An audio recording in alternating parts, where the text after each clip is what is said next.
안녕하세요. 인사이트 코리아입니다. 최근 독일이 일본에 딱 부러지게 선을 긋는 일이 있었습니다. 그런데 해당 소식이 해외 커뮤니티에 공유되자 전 세계 네티즌들이 일본의 일제히 크게 분노하는 한편 뜻밖의 한국을 응원하는 목소리가 쏟아져 화제입니다. 베를린 공공장소에 소녀상을 설치하는 것에 대해 일본은 그간 계속해서 로비를 하며 이를 방해하려는 노력을 기울여 왔습니다. 그런데 독일에서는 일본을 패싱하고 표현의 자유를 존중하며 전쟁 피해 여성 및 여성 인권 문제로 같은 피해를 겪는 일이 없기를 바란다는 입장을 취하며 베를린 소녀상을 설치하였습니다. 현재 이 평화의 소녀상은 일본 대사관과 직선으로 2.8km 거리에 예정대로 설치된 것은 물론 제막식 또한 정상적으로 진행되었습니다. 이처럼 독일이 일본을 가뿐히 패스하고 베를린 소녀상을 예정대로 설치하자 일본은 이에 크게 분노했다며 철거를 압박하겠다며 모태기 외무상이 직접 나서기까지 했습니다. 하지만 근 몇 년간 일본이 한국에 끝없는 압박과 소녀상 철거 요청을 한 것이 새로운 소식은 아닌데 베를린에 설치된 한국의 소녀상이 공개되자 일본이 분노했다는 기사와 함께 해당 소식이 해외 커뮤니티에 전해지자 뜻밖에도 각국 네티즌들이 일본에 대한 분노를 쏟아내며 한국과 독일을 응원하기 시작한 것입니다. 이것이 폭로되다니 나는 너무 기뻐. 또한 일본은 자신이 한 짓을 없었던 일인 척 전 세계를 세뇌하라고 했던 점에 대해 정말 부끄러운 줄 알아야 한다.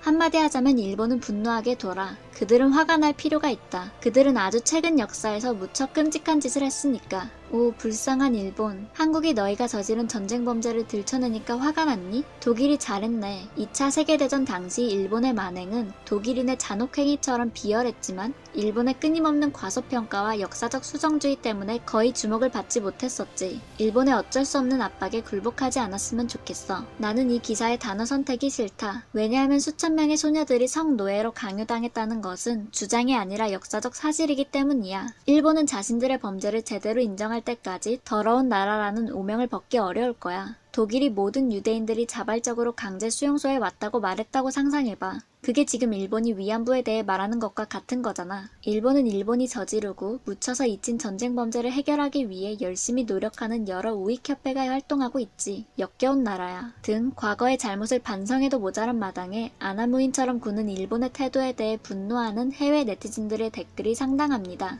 사실 해당 커뮤니티, 레딧은 근 몇 년 전까지만 해도 서구권 이용자가 대다수였지만 일본 문화에 빠져 일본을 무조건적으로 추종하던 위아부가 사용자의 대다수를 차지했기에 일본을 호감으로 보는 성향이 강했습니다. 때문에 이러한 네티즌들의 댓글이 일본의 잘못을 정확히 꼬집으며 한국과 독일 편을 드는 것도 무척 새로운 흐름인 가운데 최근에 또 다른 일본의 과거 사진이 재조명받는 일이 있었습니다. 이는 2013년 일본의 초민족주의 단체 자이토쿠카이가 도쿄에서 우길기와 일장기와 함께 한국인을 학살해야 한다는 푯말을 들고 행진했던 혐한 사진이었는데요. 해당 사진이 공개되자 세계 각국의 네티즌들은 일본의 민낯에 충격을 금치 못하며 일본에서 일어나는 혐오 조장에 대해 분노를 표시했고 한국이 겪은 피해에 대해 가슴 아프다는 여론도 뜨겁게 이어졌습니다. 이런 멍청이들은 도쿄에서 몇 달 전에 블랙 라이브즈 매터 시위에도 늘 나타났지. 그들은 밴을 타고 동네를 돌아다니면서 혐오를 뿌리는 일을 해. 거지 같은 일이지. 젠장 이교도를 숭배하는 멍청이들 같으니라고.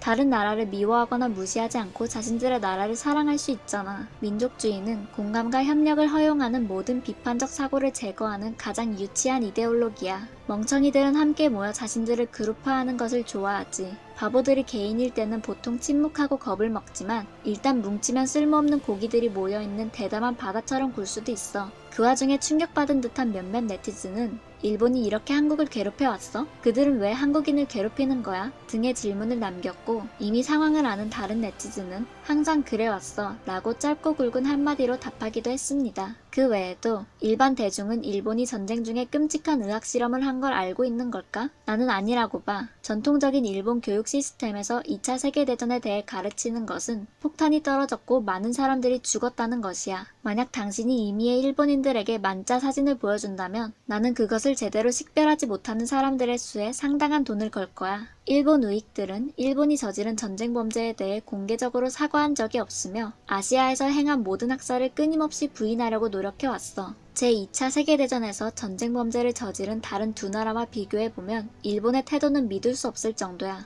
우리들은 일본이 마지막으로 아시아를 정복하려 했을 때 일어난 일을 기억해야 해 등 일본의 역사 은폐에 대한 질타가 쏟아진 가운데 몇몇은 솔직히 이 정도로 당해온 만큼 한국이 일본하고 싸우기 시작하면 자기 같아도 일본을 후드려 패지 않겠냐는 농담 아닌 농담이 나오기도 했는데요. 현실적으로 만약 한국하고 일본하고 싸운다면 한국이 일본을 망아지 패듯이 후드려 패지 않겠어? 맞음, 양손을 묶어놓고 제대로 팰걸? 단편적인 면들로 일본 전체를 일반화할 수는 없는 일이지만 낯선 나라 사람들이 이런 심적 공감이라도 해주기 시작하니 약간의 위안이라도 받을 수 있었습니다. 이처럼 과거 일본은 한국에 큰 상처를 남긴 것도 모자라 여전히 일본의 극우익들을 중심으로 형성된 혐한 분위기가 사회 내에 만연하죠. 하지만 과거에 한일 분쟁 문제가 이슈가 되어도 외국인들은 큰 관심 없이 쉽게 지나쳤거나 일본에 우호적으로 접근했던 반면 최근 들어서는 한일 이슈도 보다 동등한 입장에서 조명받기 시작한 것을 알 수 있었는데요. 이에는 다양한 요인이 있겠지만 인터넷을 통해 객관적이고 다각화된 정보를 쉽게 입수할 수 있는 시대가 된 점과 더불어 한국의 소프트 파워가 전 세계적으로 커다란 영향력을 발휘하며 한국에 대한 관심 또한 스며들듯 커지게 된 것도 한 가지 요인으로 꼽을 수 있지 않을까요? 최근 한 해외 언론사에서는 한국의 소프트 파워에 주목하며 K 콘텐츠가 전 세계를 폭풍처럼 휩쓸고 있다라는 제목의 칼럼을 게시했습니다. 버라이어티지에서는 봉준호 감독의 기생충의 아카데미 수상, 방탄소년단의 다이너마이트가 지난 8월 유튜브에서 기록적인 흥행을 기록하며 빌보드 음원 차트 1위를 차지했고 한국 좀비 영화 반도가 아시아에서 매우 인기가 있으며 또 다른 좀비 영화 살아있다는 넷플릭스에서 전 세계적으로 가장 많이 본 콘텐츠라고 소개하고 있습니다. 특히 한국 영화에 대해서는 경희대 개광교수이자 기생충 등 다수의 한국 영화를 번역한 번역가이자 오래전부터 해외의 한국 영화를 소개해온 세계적인 평론가 달씨파켓과 시나리오 작가 수휴의 발언을 조명하기도 했는데요.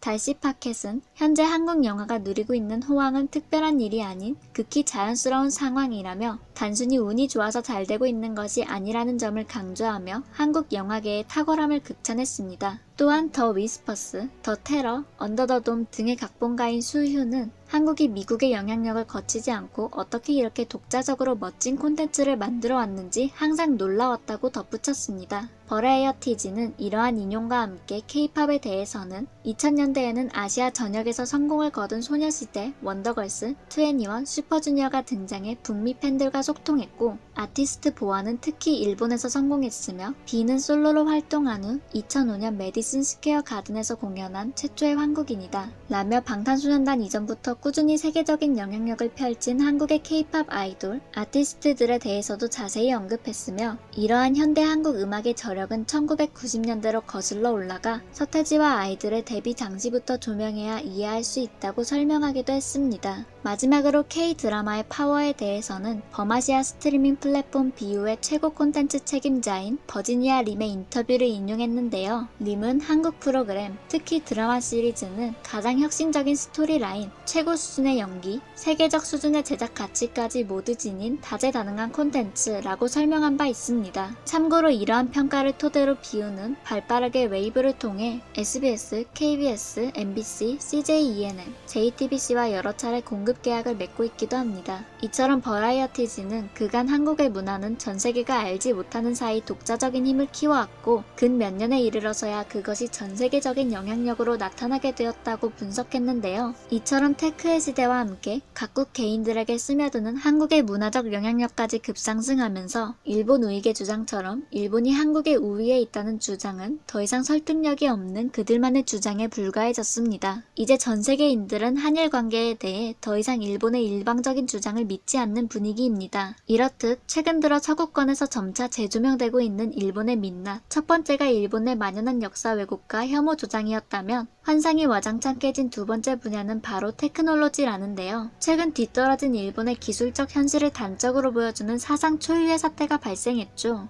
바로 세계 3대 증시라는 도쿄 증시가 말 그대로 종일 전면 중단된 것입니다. 일본 거래소 그룹 대변인은 하루 종일 거래가 중단된 것은 1999년 현재의 에로우헤드 시스템이 설치된 이후 처음이라고 밝혔습니다. 그런데 조사 결과 그 어떤 사이버 테러가 있었던 것도 아니고 정말 하드웨어적 결함으로 드러났는데요. 이 정도는 아니지만 사실상 도쿄 증시에서는 과거에도 유사한 사고가 벌어지긴 했습니다. 바로 2006년 1월에는 5장 동안, 2005년 11월에는 3시간 거래가 각각 전면 중단된 사례가 있었지만 뉴욕과 상하이에 이어 전 세계에서 세 번째로 큰 증시가 2020년에 하드웨어 결함으로 멈출 수 있다는 점에 전 세계는 충격에 빠지고 말았죠. 사실상 올해 이미 팬데믹 때문에 일본에 전국적으로 기술 보급이 제대로 되어 있지 않다는 점이 해외 커뮤니티와 외신에 오르내리며 여러 차례 대두되어 온 바 있는데 이에 화룡점정을 찍어버렸다고 할 수 있겠는데요. 일례로 얼마 전 일본인들의 기업 문화와 재택근무에 대한 인식 차이로 인해 팬데믹 상황에서 재택근무를 하던 외국인들이 많은 스트레스를 토로한 일도 있었습니다. 한 네티즌은 일본 회사에 인수된 미국 회사에서 일했습니다. 그런데 그들은 우리가 직원들에게 지급한 노트북을 가지고 원격 근무자를 위한 VPN을 집으로 가져간 것에 대해 전혀 만족하지 않았습니다. 왜냐면 그들은 사무실 밖에서 일한다는 것을 믿지 않는 사람들이기 때문입니다. 저는 다른 팀이 효율성 제어라며 할 일이 더 많다고 생각한 사람과 함께 일했는데 놀랍게도 그는 실제로는 아무것도 하지 않았다는 것을 알게 되었습니다. 집에서 일하기 때문에 이제 시간을 기록해야 합니다.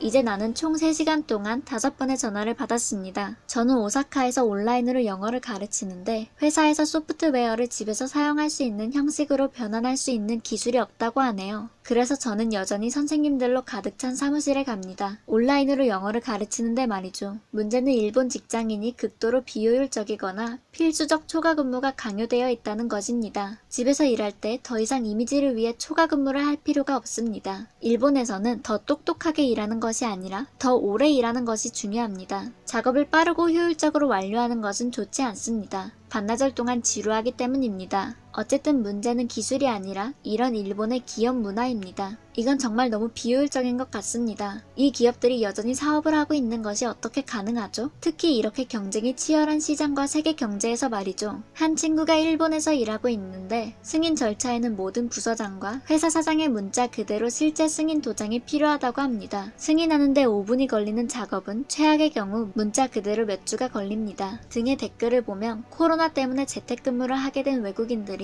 일본의 기술 낙후와 비합리적인 기업 문화 때문에 얼마나 스트레스를 받고 있는지 단적으로 알 수 있습니다. 반면 해당 커뮤니티에서 한국은 테크놀로지 강국으로 소환되며 부러움을 사고 있어 180도 다른 반응의 댓글이 달리고 있는데요. 한국이 2026년 1테라비트 속도 5G의 10분의 1 대기 시간으로 6G 시연을 시작한다며 6G 계획에 대해 밝힌 기사가 해외 커뮤니티에 공유되자 각국 네티즌들의 한탄과 함께 부러움이 폭발했습니다. 나는 AT&T에서 초당 20MB 속도의 $65를 지불하고 있고 스펙트럼으로 이동하면 동일한 가격의 초당 100MB 속도를 제공한다는데 이거 합리적인 거 맞아? 초당 최대 100메가, 50메가를 받으면 운이 좋은 거야. 젠장 나는 AT&T에서 20메가비트를 얻었으니까 그리 나쁘지 않은 거지 뭐. 나 호주인데 울고 있다. 나는 단지 12메가비트에 $65를 지불하고 있는데 나에겐 다른 선택의 여지가 없어. 이 똥같은 인터넷 속도를 위해 한 달에 $80 이상을 내고 있어. 난 플로리다 북부 시골에 살고 있는데 현재 5메가비트에 월 $30를 내고 있어. 우리 지역의 유일한 다른 공급자는 위성 인터넷 공급자야. 그리고 여기에 전선을 묻지 않기 때문에 강한 바람이 지나가면 몇 시간 동안 전원이 꺼지고 플로리다 등급의 폭풍이 항상 발생하지.